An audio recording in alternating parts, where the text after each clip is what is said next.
안녕하세요. 사건사고와 보험 이야기를 다루는 채널 사건사고TV 김지윤입니다. 요즘 제가 자전거 사고 문의를 많이 받는데요. 자전거 사고 여러 유형이 있죠.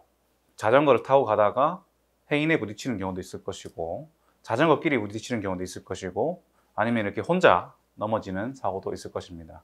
이번 영상에서는요, 자전거를 타던 중에 어떤 타인의 잘못이나 혹은 이런 시설물, 도로, 이런 시설물의 하자로 인해서 다쳤을 때 우리가 손해배상을 보험으로 받을 수 있다는 것을 제가 설명드리겠습니다. 주변에 자전거 사고 당하신 분이 계신다면 이 영상 도움 되실 테니까요. 꼭 공유 부탁드리겠습니다. 이 손해배상을 보험으로 받을 수 있는 사고, 자전거 사고 유형에 대해서 두 가지로 나누어서 한번 설명을 드리겠습니다. 첫 번째는 사람이 잘못해서 다친 경우가 있겠죠. 예를 들면 자전거끼리 부딪혔는데 후행하던 자전거가 앞을 못 보던가 해가지고 앞에 가던 자전거를 이렇게 치인 경우 등이 있겠죠. 이렇게 사람이 잘못한 경우는요, 가해자가 들어둔, 가해 자전거 운전자가 들어둔 일상생활 배상책임보험에서 우리가 손해배상을 받을 수가 있어요. 이 일상생활 배상책임 특약은요, 피보험자가 일상생활 중에 타인의 신체나 재물에 대해서 손해를 끼쳐가지고 그 손해배상 책임이 발생했을 때 그 손해배상 책임을 대신 물어주는 특약입니다. 보통 개인별로 가지고 있으신 분들이 계실 텐데요. 보통 이 특약은 한도가 1억 원이고 1억 원 내에서 내가 일상생활 중에 잘못한 거, 잘못해가지고 타인의 재산, 타인의 재물, 타인의 신체 손해를 끼쳐가지고 얼마를 물어줘야 된다. 이때 내가 들어오는 일상생활 배상책임보험 특약으로 손해배상을 보험사가 대신 해준다는 거죠. 자, 어떤 경우가 있는지 한번 예를 들어 보겠습니다. 한강공원에서 피해자분이 자전거를 타고 잘 가고 계셨는데 뒤에서 자전거가 덮친 겁니다. 알고 보니까 고등학생들이 무리하게 이런 경쟁을 하다가 앞을 못 보고 이렇게 타고 가다가 앞을 박은 거죠. 그래서 어쨌든 누가 잘못했습니까? 뒤에 있는 그 고등학생이 잘못하지 않았습니까? 그러면은 그 가해 운전자죠. 자전거 운전자가 피해자가 다쳐서 발생한 손해 여러 가지가 있겠죠. 위자료도 있을 것이고 입원기간 일 못한 휴업에 대한 손해도 있을 것이고 치료비도 들지 않겠습니까? 이런 기타 등등 발생한 손해에 대해서 물어줘야 돼요. 근데 다행히도 이 고등학생인 자전거 가해 운전자가 부모님이 들어놓은 보험에 가족 일상생활 배상책임보험 특약이 있어가지고 1억 원 한도 내에서 손해배상을 받을 수 있었다는 거죠. 이 피해자분 같은 경우에는요, 치료비는 500만 원 정도밖에 안 나왔지만 이 무릎에 십자인대 파열 부상을 입어가지고 장애가 많이 남게 되었어요.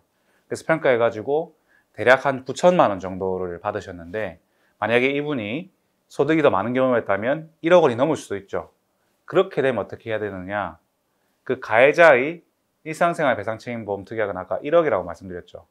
이 가해 운전자의 친족, 본인 및 배우자, 부모, 자녀의 가족 일상생활 배상책임 특약이 있는지를 확인하시면 한도가 높아질 수 있다는 거죠. 예를 들어 볼게요. 아까 고등학생 같은 경우에는 본인이 피보험자인 보험에 가족 일상생활 배상책임 특약이 있었어요. 그래서 본인 것만으로도 이제 됐는데, 만약에 부모도 가족 일상생활 배상책임 특약이 있었다면, 예를 들면 부모 두 분 다 1억씩 가입돼 있다고 치면은 가해 운전자랑 총 3억 아니겠습니까? 이 3억 한도 내에서 피해자가 입은 손해에 대해서 손해배상을 해줄 수 있다는 거죠. 근데 다만 여기서 이 일상생활 배상책임 특약은요, 실손보상이에요. 그러니까 중복 보장이 안 된다는 겁니다. 그래서 만약에 방금 말씀드린 3개의 가족 일상생활 배상책임 특약이 있는 경우에는 보험사별로 각각 비례 보상한다는 거죠. 예를 들어서 아까 9천 정도 된다 말씀드렸는데 3군데라면은 보험사 3군데에서 3천만 원씩 이렇게 분담한다는 얘기고, 만약에 손해액이 3억이었다 했을 때는 1억 원씩 이렇게 부담을 하게 되겠죠. 물론 자전거 사고로 손해액이 1억이 넘기가 쉽진 않은데, 간혹 이제 소득이 높은 사람이 자전거를 타고 가다가 십자인대 파열이나 척추골절로 영구장애를 입었을 때 1억이 넘는 경우가 종종 있습니다. 그런 경우에는 이 가해 운전자의 가족까지 가족 일상생활 배상책임 특약이 있는지 확인하셔가지고 그 넓은 한도 내에서 우리가 받을 수 있는 방법이 없는지 한번 확인해 보셔야 될 것 같고요. 이게 꼭 비단 자전거끼리 부딪힌 것뿐만 아니라요, 행인이 가해자가 될 수도 있죠. 예를 들면 자전거 타고 가는 자전거 전용 도로에서 갑자기 보행자가 뛰어나왔다. 그럼 자전거 운전자 입장에서는 피하기가 어렵지 않습니까? 물론 과실은 따져봐야 되겠지만, 그 자전거 도로로, 자전거 전용 도로로 들어온 이 보행자의 잘못도 인정이 되기 때문에 꼭 자전거끼리 부딪히지 않은 자전거 도로에 사람이 들어왔다. 이런 경우에도 그 사람이 일상생활 배상 책임 특약이 있다면 그 보행자, 그 가해자의 일상생활 배상 책임 특약으로 손해배상이 가능하다라는 얘기입니다. 자전거 사고 중에서 이렇게 사람이나 자전거에게 부딪힌 사고 있죠. 이런 사고는 가해자의 일상생활 배상 책임 특약 꼭 확인해 보시기 바라고요. 내가 가해자인 입장에서도 마찬가지입니다. 피해자가 병원비 뭐 몇백만 원 들었어요. 이거 내 돈으로 하면 부담스럽지 않습니까? 그런 경우에도 내가 들어놓은 보험증권을 보셔가지고 한번 확인을 해보시라는 거죠. 자, 여기까지 사람이 잘못해서 자전거 사고가 난 경우에 그 가해 운전자의 일상생활 배상 책임 특약, 가족 일상생활 배상 책임 특약으로 우리가 보험으로 손해배상을 받을 수 있다는 내용 알아보았습니다. 다음 주제는요, 사람이 잘못한 게 아니라 이제 혼자 넘어지더라도 이런 도로나 이런 시설물 등의 하자로 인해 가지고 발생한 경우, 그때 어떻게 보험으로 우리가 손해배상을 받을 수 있는지 알아보도록 하겠습니다. 영상 끝까지 시청해 주셔서 대단히 감사드리고요.